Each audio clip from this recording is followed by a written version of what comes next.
An old adage advises investors in stocks to sell in May and go away.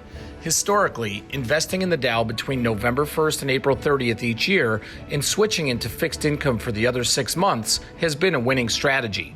Though the Dow has been up between May and November in 5 of the last 6 years, this strategy typically outperforms. Further evidence, though, contradicts this theory to a certain degree. New research indicates that this strategy actually only holds true in the 3rd year of a U.S. presidential term.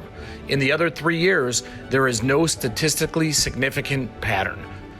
Though the November to April period does typically return higher yields, what may cause this?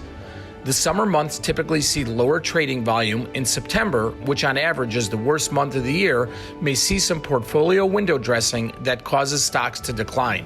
Once the 4th quarter hits, end-of-year strategies typically add upside momentum to the stock market.